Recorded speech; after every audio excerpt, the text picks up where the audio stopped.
नमस्कार दोस्तों, आपका स्वागत है इस नए वीडियो में। आज हम एक नई और रोचक टॉपिक पर बात करने वाले हैं जो आपके मन की गंदगी को साफ करके आपके जीवन को पॉजिटिव तरीके से प्रभावित कर सकती है। अगर आप अपने मन में किसी दूसरे द्वारा किए गए कर्मों का बोझ अपने ऊपर लेकर घूम रहे हैं तो आपने सही वीडियो पर क्लिक किया है।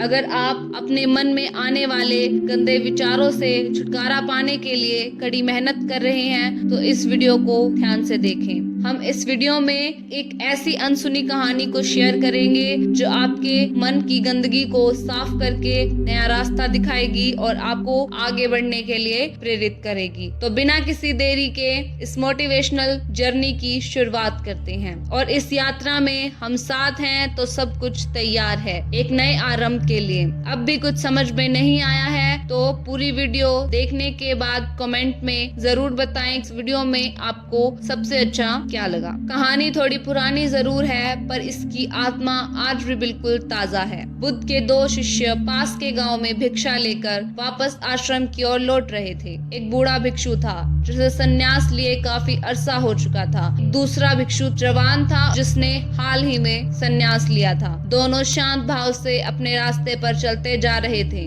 रास्ते में एक नदी पड़ती थी जिसको पार करके ही जाना पड़ता था। आजकल बरसात के कारण वो उफान पर थी। जब वो दोनों उसके तट पर पहुंचे तो उन्हें वहां एक स्त्री दिखाई दी जो नदी पार करने की कोशिश कर रही थी। वो इतनी सुंदर थी कि किसी अप्सरा से कम नहीं दिखती थी। पानी में भीगे उसके वस्त्रों के नीचे से उसके कोमल अंग झांक रहे थे। सोने के आभूषण उसके रूप को और ज्यादा सुंदरता प्रदान कर रहे थे। जब भिक्षु उसके पास गया तो उस स्त्री ने उसको प्रणाम किया और बताया कि वो यहाँ के राजा की ही बेटी है जो शिकार खेलते हुए भटक गई है। नदी के उस पार उसका नगर है। उसने उन दोनों से विनती की, कृपया करके मुझे इस नदी के उस पार पहुंचा दो।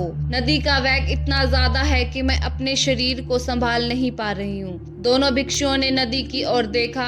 किनारे के उबड़ खाबड़ पत्थर, तल की चिकनाहट और ऊपर से धारा का वेग, कुल मिलाकर उसे पार कर पाना किसी कोमल मनुष्य के लिए अत्यंत कठिन था। परंतु समस्या सिर्फ यह नहीं थी, समस्या एक और भी थी। भगवान बुद्ध ने भिक्षुओं को नारी से दूर रहने के लिए कहा था, इसलिए वो उसको पार नहीं करवा सकते थे क्योंकि उनको बताया गया था कि नारी के स्पर्श मात्र से उनकी सारी साधना एक पल भर में नष्ट हो जाएगी। बूढ़ा भिक्षु अभी ये सब सोच विचार ही कर रहा था कि जवान भिक्षु आगे बढ़ा। उसने उस स्त्री को अपने कंधे पर उठाया और नदी में उतर गया।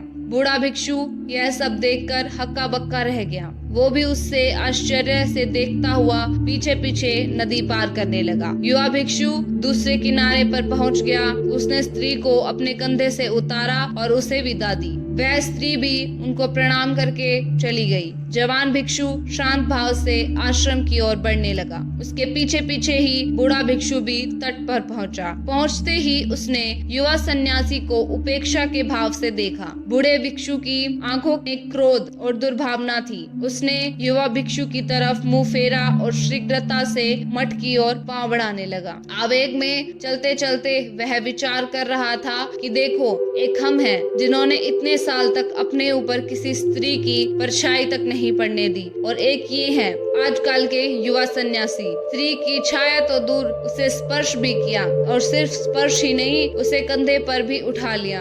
अभी मठ में जाकर भगवान बुद्ध से इसकी शिकायत करता हूँ। ऐसे नीच को तो संघ से ही निकाल देना चाहिए। और भगवान बुद्ध से भी मैं यही आग्रह करूंगा कि आगे से इन युवाओं को दीक्षा ही न दे। ये अपने ऊपर संयम तो रख नहीं सकते। यही सब सोचते विचारते मठ आ गया। वह तेजी से अंदर गया और भगवान बुद्ध से भेंट करने के लिए उनके पास पहुंचा। बुद्ध शांत मुद्रा में एक वृक्ष के नीचे बैठे थे। बूढ़े भिक्षु ने उन्हें प्रणाम किया और सारा किस्सा सुना दिया। कैसे युवा भिक्षु ने उस स्त्री को नदी पार करवाई। संघ के सभी भिक्षु इकट्ठा हो गए। युवा भिक्षु को बुलाया गया। भगवान बुद्ध ने उससे पूछा कि ये वृद्ध आप पर जो आरोप लगा रहे हैं, क्या वो सत्य है? क्या आपने किसी स्त्री को अपने कंधे पर उठाकर नदी पार करवाई? अब यहाँ उस युवा भिक्षु ने जो उत्तर दिया वो समझने लायक है। उसने कहा, कौन स्त्री? अच्छा वो, हाँ, मैंने उसे नदी पार करवाई थी, परंतु भगवान, मैंने तो सिर्फ उसे नदी पार करवाई, नदी के उस पार से उसे उस पार अपने कंधे पर उठाकर उसे उतार दिया, पर ये बुद्ध भिक्षु तो अभी तक उसे अपने कंधे पर उठाए हुए हैं। ये बात सुनकर बुद्ध मुस्कुराए। उन्होंने